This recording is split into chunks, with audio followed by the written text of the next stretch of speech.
Viewers, hopefully you all are fine. Today we will start the Pak study class of 10. We will discuss the major topics of Pak studies. Inshallah, it will be helpful for you. Let's start. So dear, we will start from chapter 6, History of Pakistan, part 2. Basically we have discussed the part 1 in class 9 और अब हम इस 10th में हम second part start करेंगे.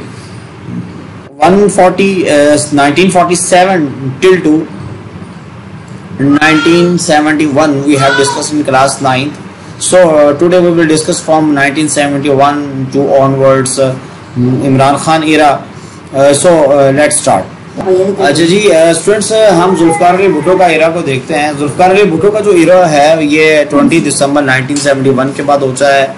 Basically इससे previous थोड़ी सी history ये है कि 1970s में जो इलेक्शंस होते हैं और इलेक्शंस के अंदर पाकिस्तान में पाकिस्तान पीपल पार्टी जुल्फकार अली भुट्टो जिसको लीड कर रहे होते हैं और मशरकी पाकिस्तान में अवामी लीग जिसे शेख मुजीबुर रहमान लीड कर रहे होते हैं. इन दोनों के दरमियान बड़ा ज़बरदस्त कंटेस्ट होता है और उस कंटेस्ट के अंदर शेख मुजीबुर रहमान को 300 सीट्स मिलती हैं और जुल्फकार अली भुट्टो को 172 मिलती हैं.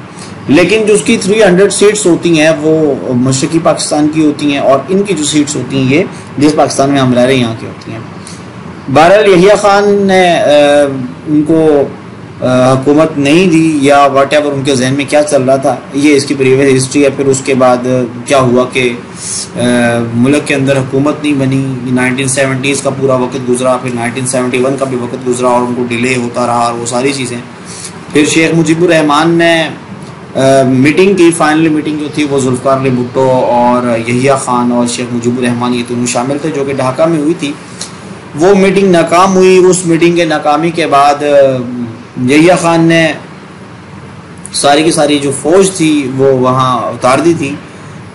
मशरक़ी पाकिस्तान में ऑलरेडी इंडियन जो आर्मी थी वो इस ताक में थी कि किस तरह से पाकिस्तानी फौज यहाँ आए, हम उस पर हमला करें. यही हुआ 15 दिसंबर 1971 को जब पाकिस्तान की फौज 70,000 फौज पाकिस्तान की जब मशरक़ी पाकिस्तान में उतर पड़ी तो ऊपर से इंडिया ने हमला कर दिया, जिस वजह से जो सप्लाई थी फूड की और बाकी जो एक चेन था वो डिस्टर्ब हुआ, वो ब्रेक हुआ, जिस वजह से तकरीबन 71,000 नियर अबाउट 71,000 हमारी जो आर्मी थी वो इंडिया के कब्जे में आ गई. और यूँ पाकिस्तान का जो एक हिस्सा है जिसे हम सकूत ढाका कहते हैं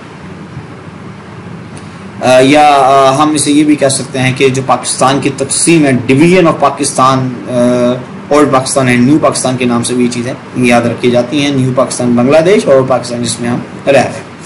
ये वो सारी स्टोरी है जो हमने इस चैप्टर का पार्ट 1 9th में पढ़ी थी. अब 10th में हम पार्ट 2 से शुरू करेंगे. जुल्फकार अली भुट्टो एक अवामी लीडर.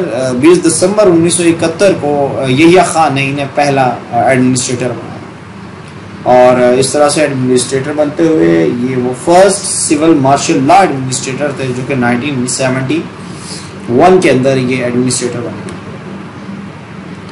अच्छा जी, इसके साथ साथ जुल्फकार अली भुट्टो को ये भी जिम्मेदारी दी गई कि पाकिस्तान की जो फौज इंडिया के अंदर मुकीम है और उस फौज को भी मुज़ाकरात के साथ लेके आना भी इन्हीं का एक काम था. बहरहाल इस तरह से जो आर्मी का एक टर्नओवर था जो कि 1958 से अयूब खान से शुरू हुआ वो यहिया खान पर आकर मुकम्मल हुआ और जुल्फकार अली भुट्टो एक सिविलियन हुकूमत सामने है.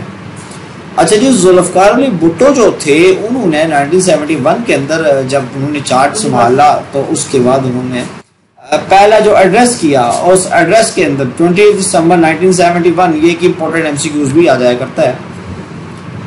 जब उन्होंने अपनी पहली स्पीच की और उन्होंने कहा this country is facing a serious crisis, ये मुल्क इस वक्त मुश्किल तरीन हालात में चल रहा है. I have taken over at a time when the history of the Pakistan has reached its turning point और पाकिस्तान को एक ऐसे वक्त में मुझे हुकूमत करने को मिल रही है जिस वक्त एक टर्निंग पॉइंट है. I have to build a new and progressive Pakistan. मैं एक नया और तरक्की याफ्ता पाकिस्तान बनाना चाहता हूँ.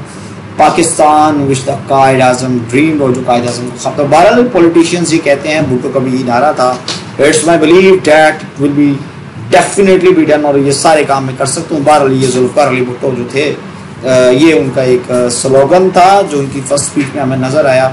उसके बाद main aspects of the economic reforms 1971 to 77 اچھا ذوالفقار بھائی بھٹو سے آپ اختلاف کر سکتے ہیں لیکن ان کے جو ریفارمز ہیں وہ بڑے زبردست تھے 1971 سے لے کر 77 تک. نیشنلائزیشن آف انڈسٹریز, ڈفرینٹ جو پرائیویٹ انڈسٹریز تھی ان کو نیشنلائز کیا جا رہا تھا, ان کو حکومت کے دائرے میں لایا جا رہا تھا, اور 60% جو کنٹری کی انڈسٹریز تھی 80% جو انشورنس بزنس تھے اس کے اوپر حکومت نے ٹیک اوور کر لیا. ڈیفینیٹلی اگر حکومت نے ٹیک اوور کیا تو ساری چیزیں حکومت کے کنٹرول میں آ گئی.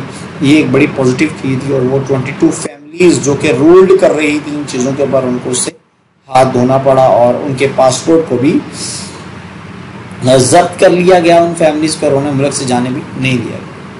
اور جو انڈسٹریل ریسرچ تھے وہ 100 ملین ورتھ کے ہو چکے تھے, جو کہ 19 کمپنیز کو ڈکلیئر کیے گئے تھے وہ انلیگل ہو گئے تھے. ڈیفینیٹلی کمپنیز کو جب آپ ملک کے دھارے میں لاتے ہیں تو یہ پالیسیز اس کا حصہ ہوا کرتی ہیں.